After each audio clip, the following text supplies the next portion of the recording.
It's time for some advice because I'm feeling wise because I woke up this morning and I said, God, give me a gift. Give me the wisdom of 1,000 years. And God said, Sam, let me talk to you for a second. The wisdom of 1,000 years doesn't come lightly. It's not something you want because a little bit of experience is like a patina on a bronze statue. It's real nice looking. A little bit of experience is like the way Beck dresses, the musical artist Beck, the way he dresses. That's what a little bit of life experience will do to you, and you can impress people, and it's it's nice looking at parties. You can whip out your life experience and really really talk a big game. But just like shit that collects on a statue, if you have too much life experience, you're like what's that porn, Crack Whore Confessions? What's the one where they get crack whores and they fuck them?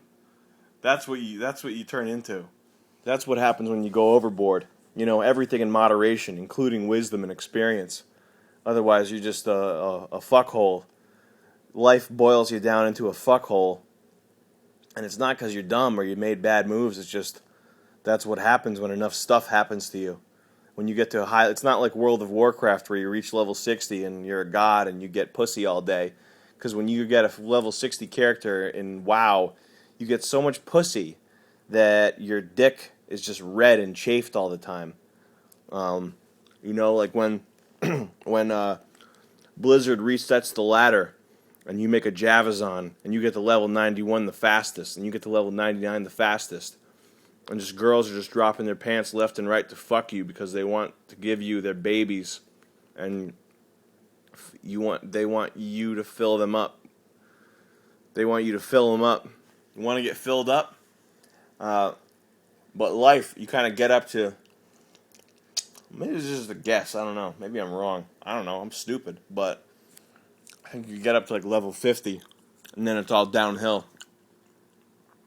And then, as you progress, as you gain skills, you just keep getting fucked. And, like, bums are fucking you in the mouth. Bums are coming in you.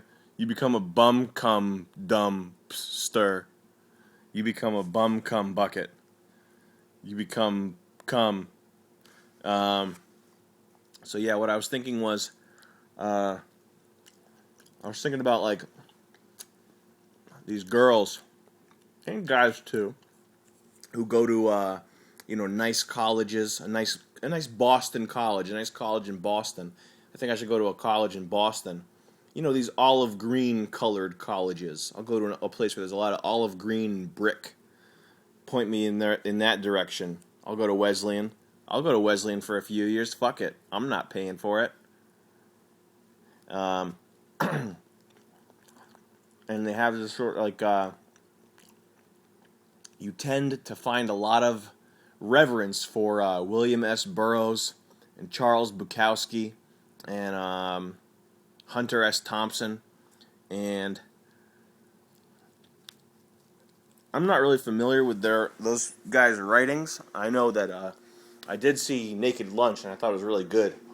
That's William S. Burroughs. That's like they're based on a book by him or something. But all these guys have this kind of like Bob Dylan 60s pop folk wisdom. It's based on Walt Whitman, who's another person that I haven't read anything by, but I get it. I get the point.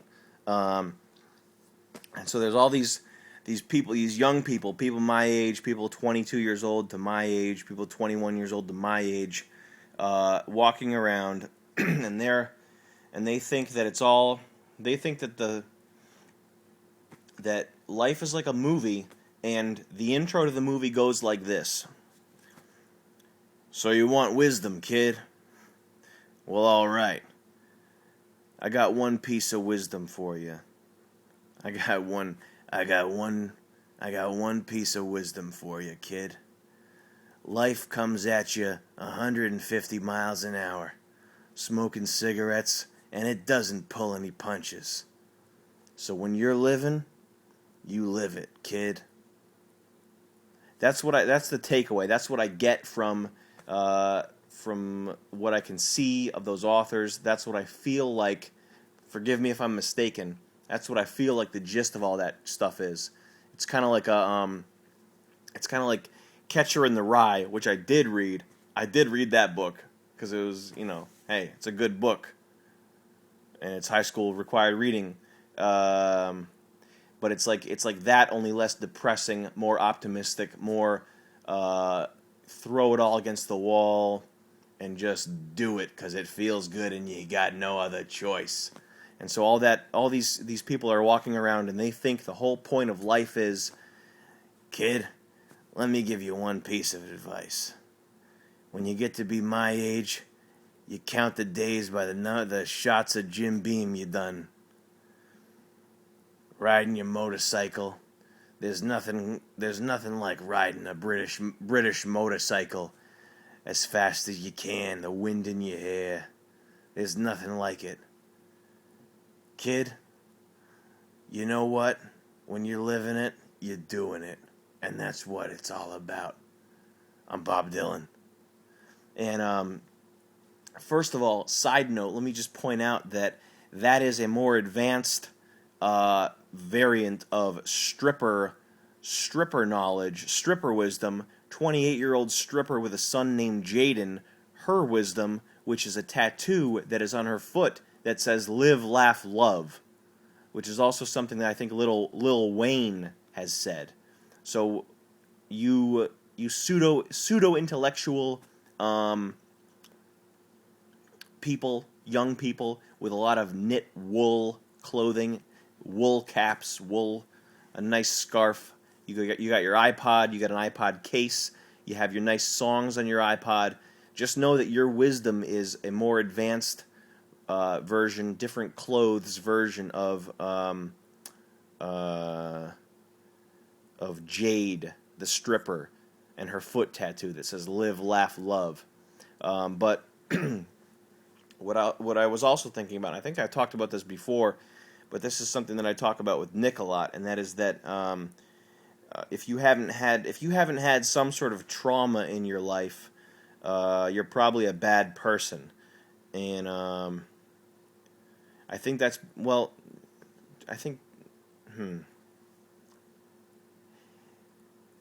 you can't say that trauma always makes you into a good person, but all these people who have this kind of bubblegum carefree existence, even though it's dressed up in a J. Crew catalog, it's still bubblegum. All these people, the one common thread is that they have not had major life trauma. I might be wrong about that, I don't know. But that's kind of what I feel like. Because I was just looking at this guy on YouTube, on Facebook. This person that I kind of know who he is, but I'm not friends with him or anything. But he was a pole vaulter in high school, and he broke his back, and for the past 10 years he's been in a wheelchair. Handsome guy, kind of built like Charles Carroll, like a very lean but robust, like a little mini warrior build. He had that. He had a nice build. He had a handsome face, and he broke his back, and he's been in a wheelchair for 10 years. And he decided that the big shift in his life that was going to get him back up on his feet was becoming an artist.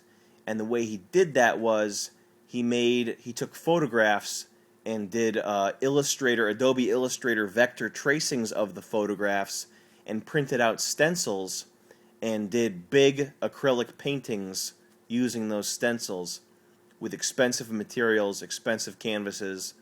They look okay, but still you're taking computer tracings and using stencils, and that's what life is. That's what is waiting for you.